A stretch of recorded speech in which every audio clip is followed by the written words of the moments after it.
Halo, kembali lagi sama gua di channel F5 Review. Bagaimana kabar kalian semua? Semoga baik-baik saja ya. Di kesempatan kali ini gue akan meneruskan lagi cerita Peaky Blinders episode 5-6 karena nanggung ya, tinggal 2 episode lagi untuk season pertamanya. Bagi kalian yang baru nonton video ini, alangkah baiknya nonton video sebelumnya. Link sudah ada di deskripsi. Oh ya, sebelumnya tonton video ini sampai habis karena di akhir cerita gue akan memberikan info terbaru. Info apaan tuh? Ya mending tonton saja sampai selesai.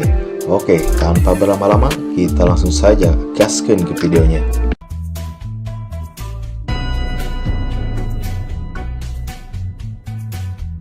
Scene berawal dengan Aida yang mengurung diri karena ia kesal dengan Thomas yang diduga telah membuat Takayedi tertangkap oleh polisi. Saking galaunya, karena ditinggal Takayedi, ia sampai gak mau makan. Thomas pun mencoba membujuknya dengan menyuruh Bibi Polly, tapi tetap saja ia tidak mau karena terlalu benci dengan Thomas. Thomas pun kebingungan karena dia merasa tidak mengkhianati Takayedi maupun Aida.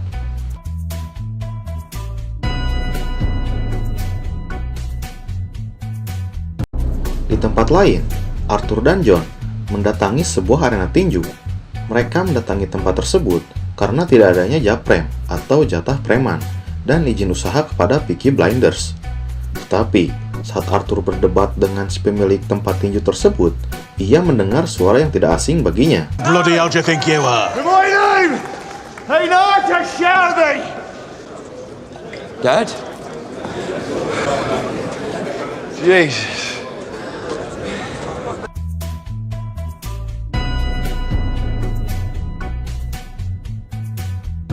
Dan ternyata, itu adalah suara ayahnya. Kita sebut saja si ayah Shelby. Ayah Shelby merupakan ayah kandung bagi para Shelby bersaudara yang sudah menghilang selama 10 tahun. Udah kayak Bang Toib aja ya guys. Arthur pun mengajaknya ke rumah untuk memberitahu para Shelby bahwa ayahnya sudah kembali. Akan tetapi, sesampainya di rumah, bukannya kangen-kangenan, mereka malah saling adu bacot karena mereka kesal ayahnya meninggalkan mereka 10 tahun yang lalu. Dan sekarang, ia malah hadir di depan mereka di saat ekonomi mereka sudah maju. Ya pasti, anak mana yang nerima ayahnya kalau si ayah sudah nelantarin mereka selama 10 tahun. Kemudian, ayahnya bertanya, siapakah yang mengurus bisnis perjudian? Dan Arthur menjawab bahwa Thomaslah yang mengurus segalanya. Saat Thomas sampai di rumah, ia tanpa basa-basi lagi langsung mengusir ayahnya karena terlalu muak dengannya. Tetapi Arthur membelanya karena ia merasa rindu dengan ayahnya.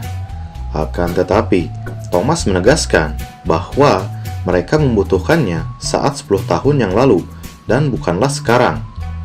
Karena kesal dengan Arthur, Thomas menyuruhnya pergi jika memang ia menginginkan bersama si ayah. Kemudian Arthur pergi ke bar untuk mengambil uang di brankas.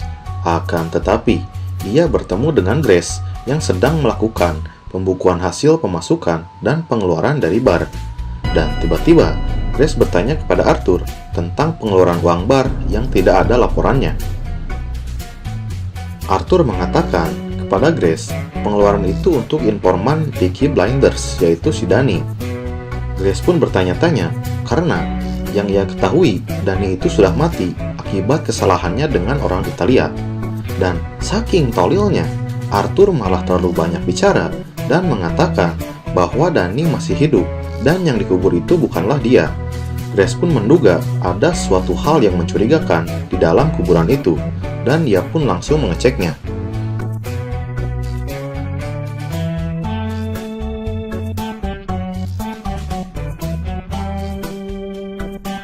Lalu, Arthur pun langsung menemui ayahnya di tempat tinju. Dan ia dihasut oleh ayahnya dan mengajaknya untuk berbisnis dengan membuka sebuah kasino. Tak lama kemudian, si ayah langsung mengajak Arthur untuk berduel dengannya karena si ayah ingin membuktikan kepada semua orang yang hadir di arena itu bahwa Arthur layak disebut sebagai penerusnya.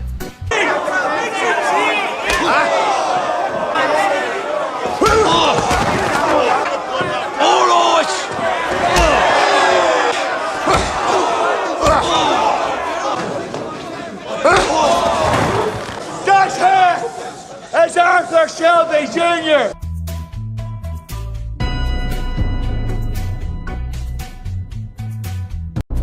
Pada akhirnya, Arthur dikalahkan oleh si ayah, tetapi si ayah tetap membanggakan Arthur kepada semua orang.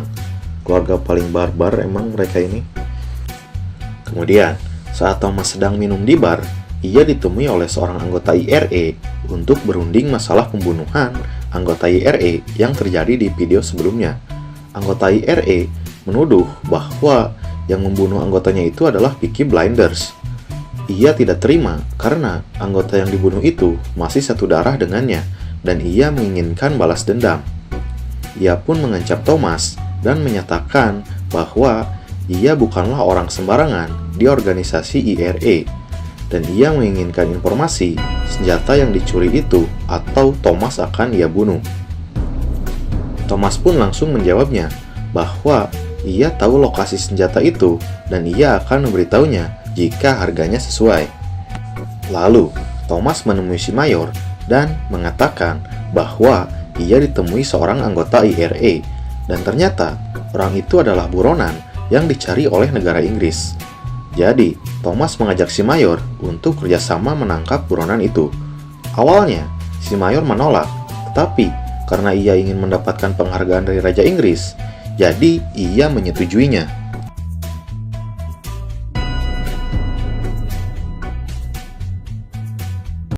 Di malam harinya, Arthur pulang ke rumah untuk mengambil semua uang yang ada di brankas milik Shelby family untuk diberikan kepada ayahnya.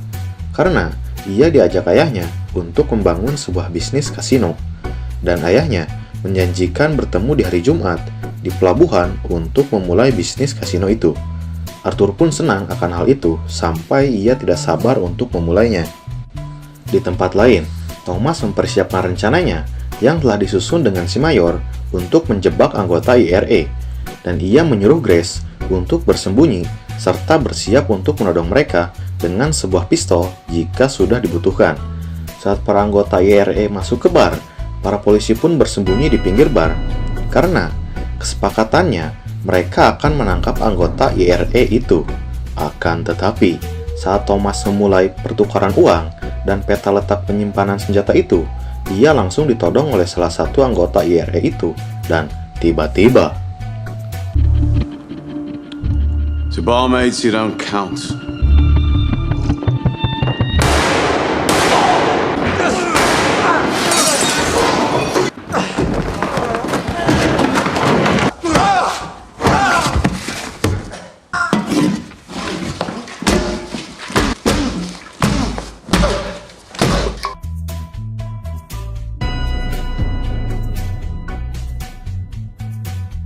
Sayangnya, Grace langsung menembak salah satu anggota IRA itu. Karena panik, Thomas langsung melakukan perlawanan ke anggota IRA yang satunya, dan untungnya Thomas berhasil membunuhnya. Lalu, ia menghampiri Grace yang sedang syok karena telah menembak seseorang. Tak lama, para polisi India pun datang. Thomas kesal pada mereka karena seharusnya mereka datang sejak bel berbunyi. Akan tetapi, mereka tidak melakukan pergerakan apapun. Sehingga Thomas harus membunuh para anggota IRA itu.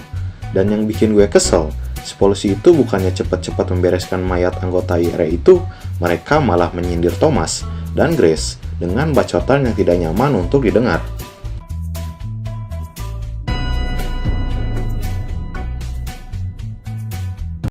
Di keesokan harinya, Grace langsung bertemu dengan si mayor untuk melaporkan informasi yang ia ketahui.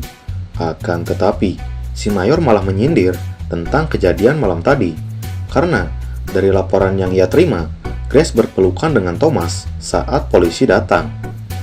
Lalu, Grace membicarakan ia ingin berhenti dari dinasnya karena ia merasa misinya sudah selesai dan sudah tidak ingin membalaskan dendam ayahnya. Kemudian, Grace memberikan informasi letak tempat penyimpanan senjata itu, tetapi dengan kesepakatan bahwa jangan sampai Thomas ditangkap oleh si mayor. Si mayor pun menyindir, apakah kesepakatan itu karena simpati atau sentimen? Pagi pun menjelang, di saat si mayor mulai menggali makam dan mendapatkan apa yang ia inginkan, si Mayor didatangi oleh Grace dan mengatakan untuk yang kedua kalinya bahwa ia akan mengundurkan diri.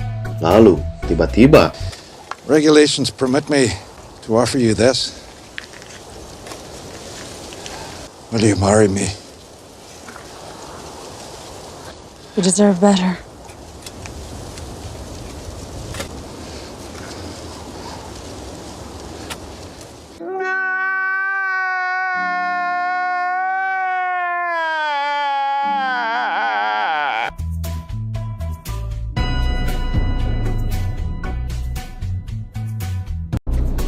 si Mayor malah melamar Grace. Dan yang sakitnya guys, si Mayor langsung ditolak. Gak anggota geng, gak polisi, semuanya jadi sad boy. Apa kalian juga sad boy? Yang sabar ya guys. Dan Grace pun langsung meninggalkan si Mayor. Di tempat lain, Arthur yang sedang menunggu si ayah mulai kesal karena si ayah tak kunjung datang. Lalu, dia mendapatkan informasi bahwa si ayah akan segera pergi menggunakan kereta api. Dan Arthur pun langsung bergegas untuk menemuinya di sana. Akan tetapi, Arthur langsung patah hati karena ternyata ayahnya sudah berbohong tentang bisnis kasino itu dan membuat dirinya mengambil semua uang milik Shelby family. Arthur pun pergi dengan rasa kecewa dan putus asa, sampai ia ingin melakukan percobaan bunuh diri karena takut dimarahi oleh semua anggota keluarga Shelby. Karena kegoblokannya sendiri yang sudah mengambil semua uang milik Shelby tanpa berbicara dengan siapapun. And the orphans and the orphans.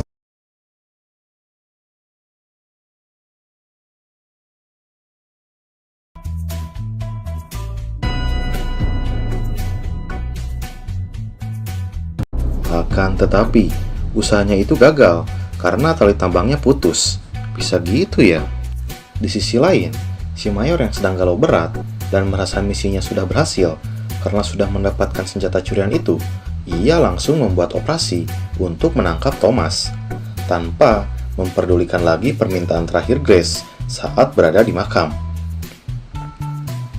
Tetapi, untungnya Thomas sudah menyadari bahwa senjata yang menjadi pelindung hidupnya itu sudah menghilang. Dan ia pun langsung pergi dengan Grace sebelum para polisi itu tiba di tempatnya. Lalu, pada saat si Mayor sedang menggeledah bar dan bertanya kemana perginya si Thomas, tetapi semua orang yang ada di bar itu tidak ada yang menjawabnya. Karena kesal, si Mayor pun langsung menodongkan senjata ke si pelayan bar untuk memberitahunya kemana Thomas pergi. Akan tetapi, sayang sekali guys, saat si pelayan bar memberitahu si Mayor bahwa Thomas pergi dengan Grace, lagi dan lagi ia merasakan sakit hati yang sangat hebat, sampai langsung membatalkan operasi tersebut. Di sisi lain, Grace membawa Thomas ke rumahnya untuk bersembunyi, dan dimulailah cinta antara dua insan, hingga akhirnya mereka pun indahway. Thomas pun bahagia, karena mungkin Grace lah yang ia cari, karena saat ia tertidur di pelukannya, ia sudah tidak dihantui oleh mimpi masa lalunya semasa Perang Dunia ke-1.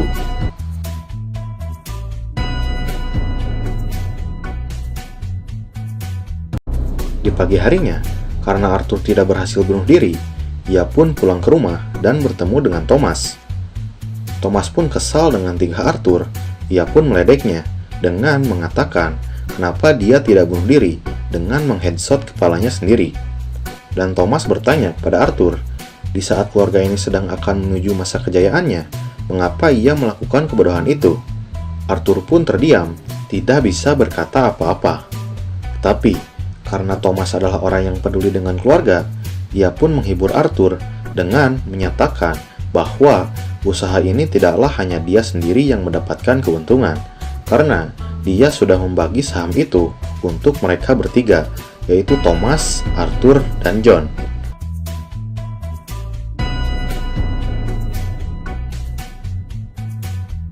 Kemudian, di keesokan harinya, karena si Mayor masih merasakan patah hati yang sangat hebat, ia datang ke wilayah pecinan untuk melampiaskan kegalauannya dengan menikmati lontai-lontai yang disediakan oleh orang pecinan. Di tempat lain, Thomas mengajak keluarganya untuk bersiap-siap, karena hari ini adalah waktunya untuk mengalahkan Billy Kimber agar bisa mengambil alih pacuan kuda dan tempat judinya Billy Kimber.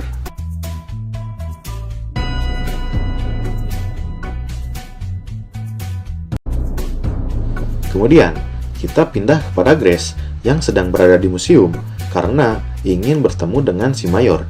Akan tetapi, di sana ia hanyalah ditemui polisi lain dan ia diberi sebuah surat dari si Mayor yang berisi sebuah kalimat penghakiman karena Grace telah mengkhianatinya.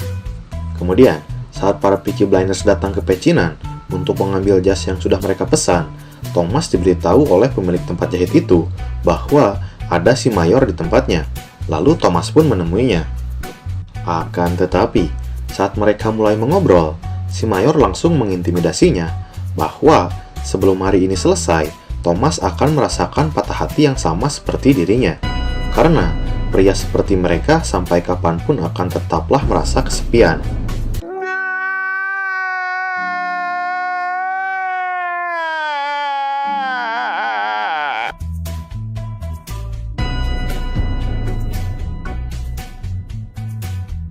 Lalu, saat si Mayor menemui Mr. Churchill dan ia mengatakan walau misinya sudah selesai, ia tetap ingin mengurus para Peaky Blinders hingga selesai dengan caranya sendiri.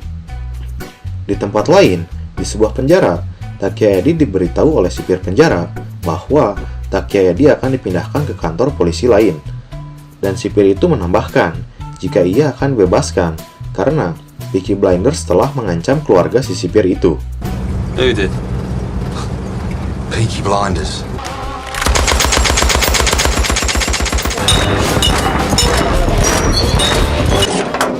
Holy shit. Danny. Dan benar saja, di perjalanan mereka dicegat oleh anggota Peaky Blinders, yaitu si Danny, dan ia berhasil membebaskan Takia Eddie dari para sipir penjara itu.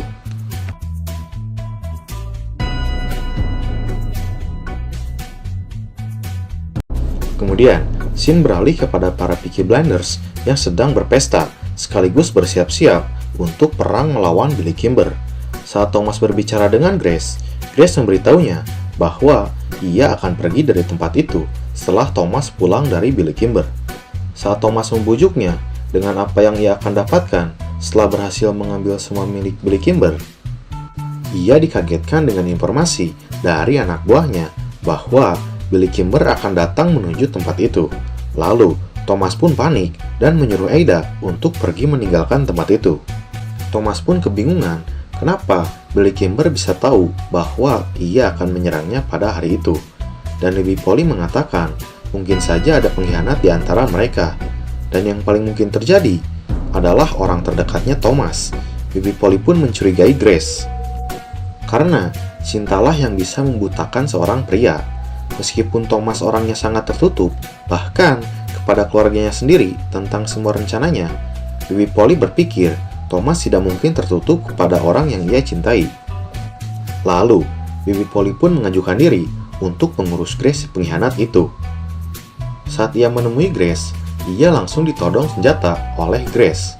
Karena Grace mengira ia akan dibunuh oleh Bibi Polly. Akan tetapi, Bibi Polly menegaskan bahwa ia tidak akan membunuhnya karena ia pernah menyelamatkan Thomas dari kejaran polisi. Dan Bibi Polly menyuruhnya pergi karena ia sudah muak melihatnya. Bibi Polly pun mengatakan walaupun Thomas memaafkan Grace, tapi tidak dengan dirinya. Di sisi lain, Peaky Blinders dan Billy Kimber pun bertemu. Dan tak lama kemudian, si Takia Eddie datang dan mengatakan dia ingin membantu Thomas untuk mengalahkan Billy Kimber.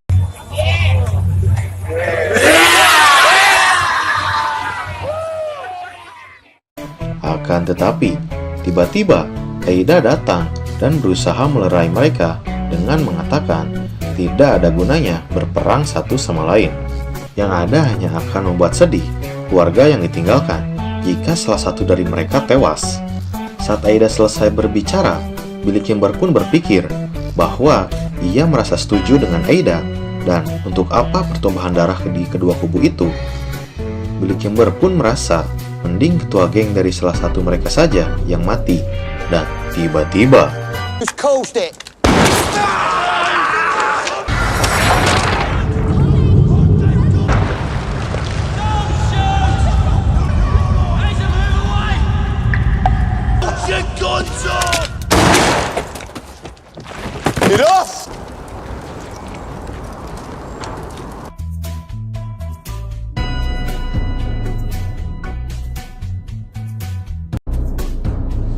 Kepanikan pun terjadi.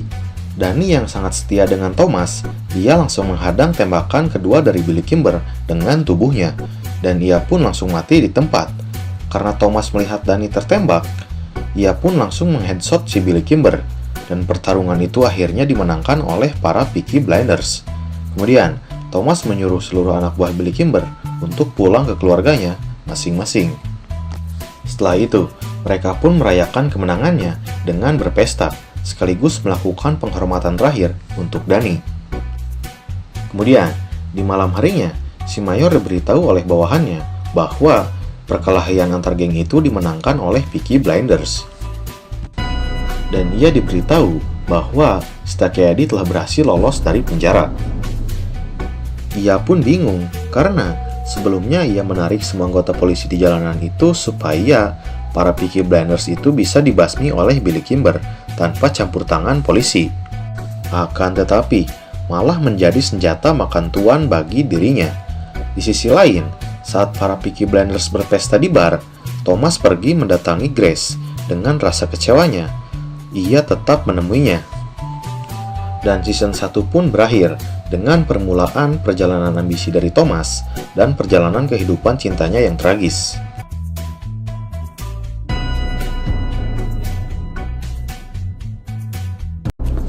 Oh iya, untuk review video selanjutnya gue ada sedikit kejutan nih, karena gue dan teman gue si penulis naskah sepakat kalau yang isi suara untuk video selanjutnya itu akan selalu gantian, biar beda dari channel yang lain aja gitu.